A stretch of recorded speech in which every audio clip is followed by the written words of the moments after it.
Welcome to the Book Reading and Summaries channel. To Kill a Mockingbird, Comprehensive Summary. By Harper Lee.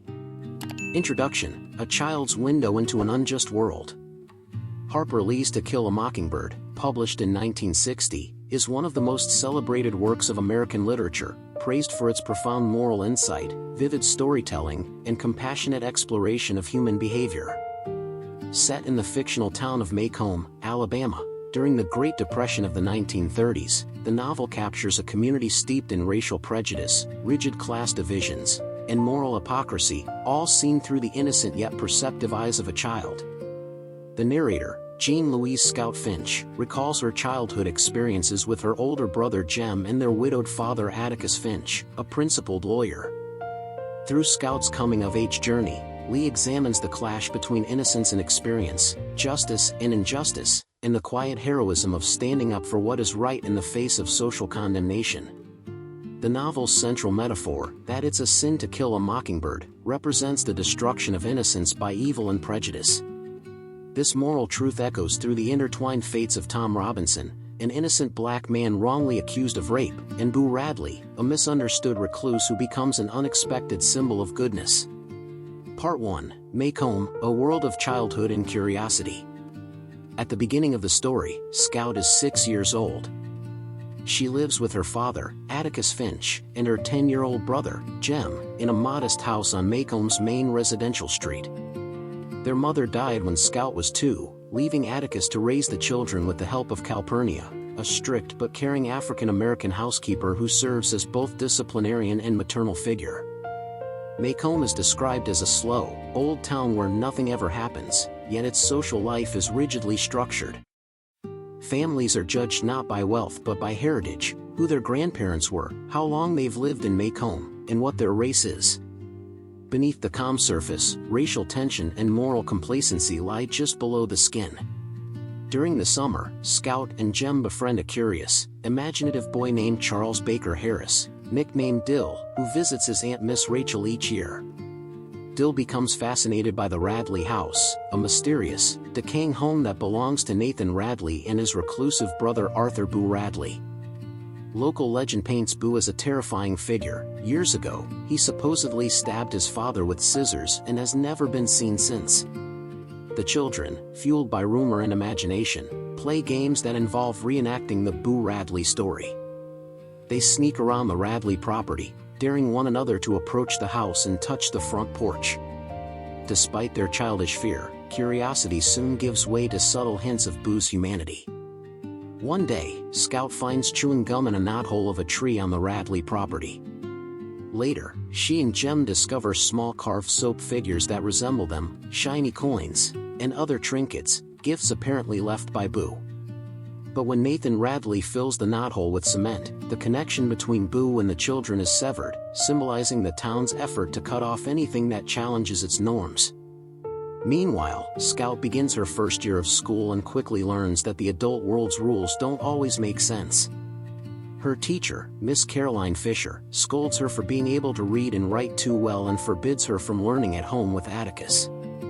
When Scout tries to explain Macomb's social realities, such as why the poor Cunninghams refuse charity, she is punished for being insolent. This early experience teaches Scout that truth and reason often have little place in systems built on authority and prejudice. Through these early chapters, Harper Lee paints a portrait of childhood innocence set against the quiet corruption of a deeply unequal society. Atticus, calm and wise, becomes the moral compass of both the children and the novel. He teaches Scout and Jem that understanding others, climbing into someone's skin and walking around in it, is the foundation of empathy and morality. Part 2, The Moral Education of Scout and Jem. The novel deepens as the Finch children encounter more complex examples of morality and prejudice. They face the disapproval of Aunt Alexandra, Atticus's sister, who moves in to teach them proper family values. Alexandra believes in strict social hierarchies, that certain families, like the Finches, are better than others, but Atticus rejects these notions, urging his children to judge people by character rather than class. One summer, Atticus is called to the state capitol for legislative duties, and Calpurnia takes Scout and Jem to her black church. There, the children experience the warmth and unity of Maycomb's black community, but also its poverty and fear. The congregation welcomes them, though one woman criticizes Calpurnia for bringing white children. This visit shows Scout that the world is divided not just by skin color but by mutual misunderstanding and inequality. The children's moral education soon accelerates when Atticus takes on a controversial case, defending Tom Robinson, a black man accused of raping Mayella Ewell, a poor white woman.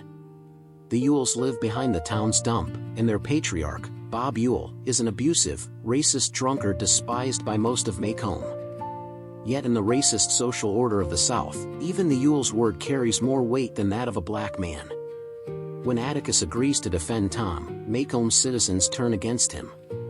Gossip spreads, insults are whispered, and Scout and Jem are called nigger lovers at school.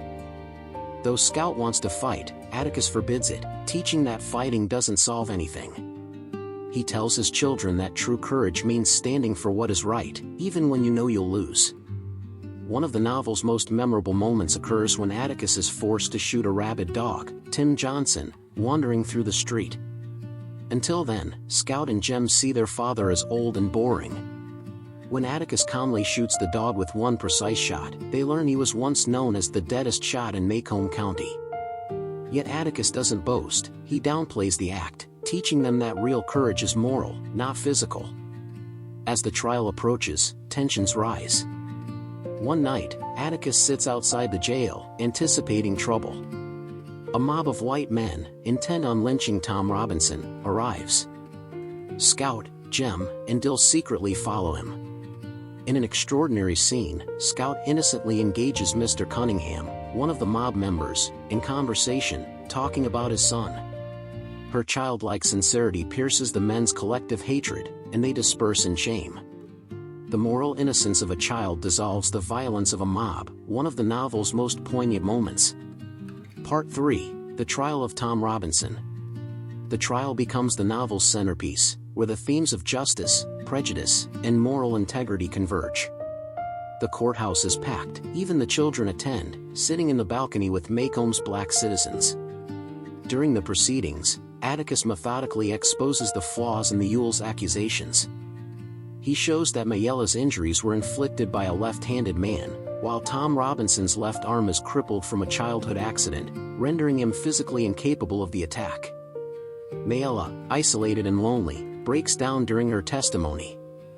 It becomes clear that she invited Tom into her house to help with chores and then made sexual advances toward him, an act considered unspeakable in the segregated South. When her father discovered her actions, he beat her and fabricated the rape accusation to conceal her shame. Atticus's defense is clear, logical, and emotionally devastating. In his closing argument, he appeals to the jury's conscience. But there is one way in this country in which all men are created equal. There is one human institution that makes a pauper the equal of a Rockefeller, the stupid man the equal of an Einstein, and the ignorant man the equal of any college president. That institution, gentlemen, is a court. Yet the jury, composed entirely of white men, returns a guilty verdict.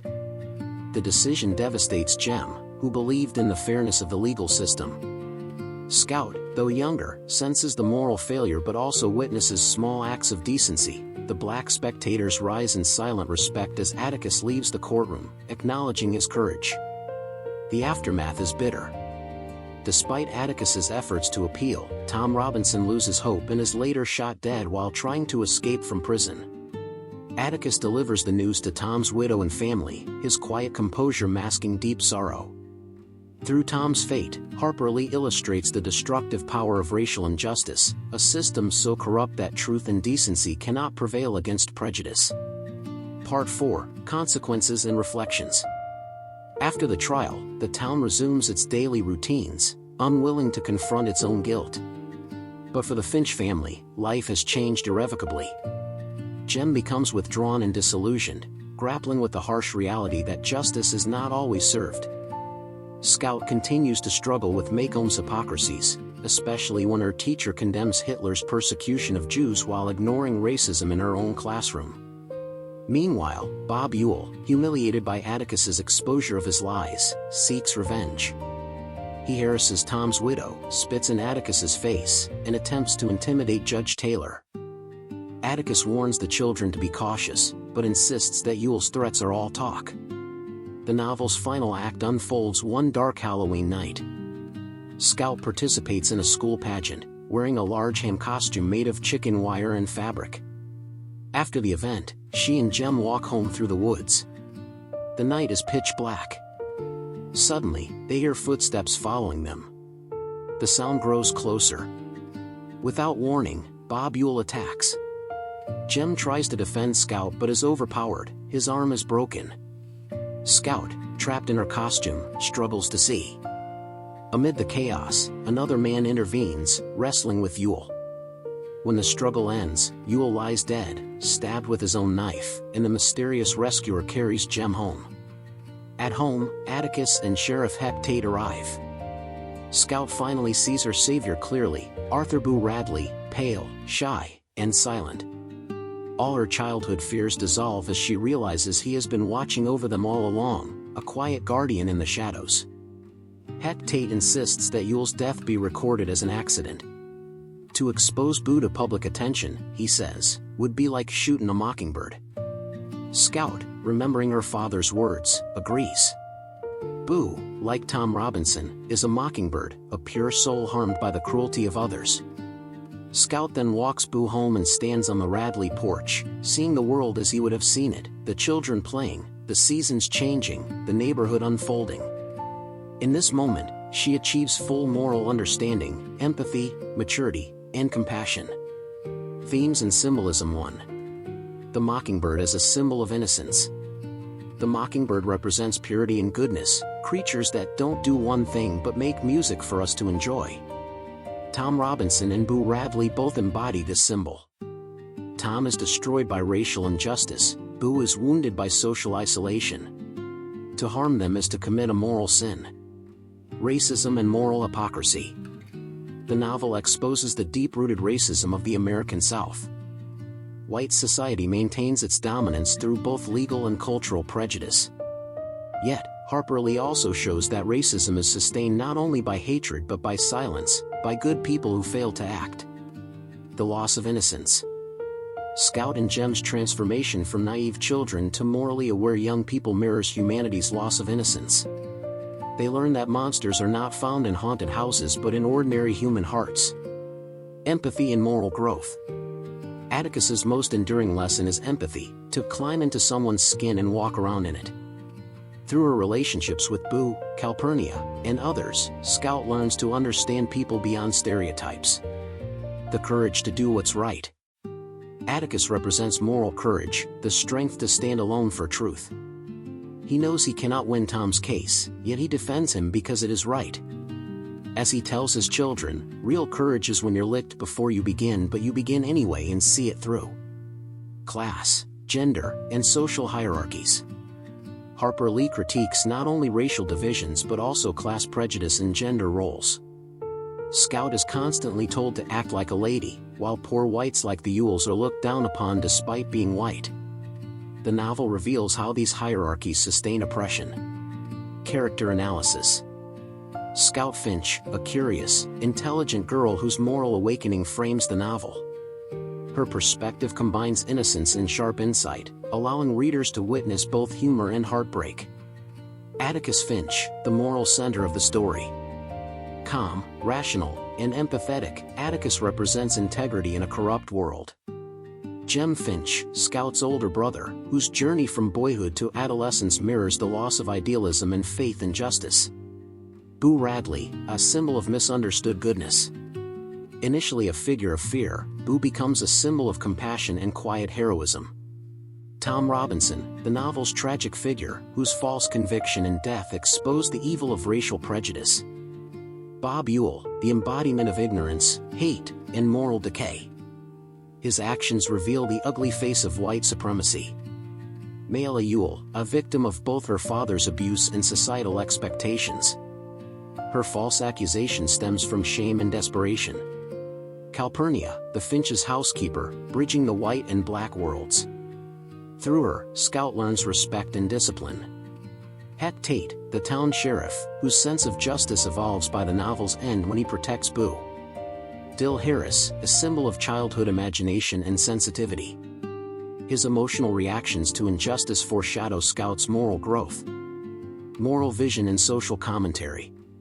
To Kill a Mockingbird transcends its setting to deliver a universal message about conscience, compassion, and the human condition. Harper Lee exposes the contradictions of a society that prides itself on decency yet tolerates cruelty and injustice. Atticus stands as a timeless moral ideal, not a flawless hero, but a man who believes in doing right without reward.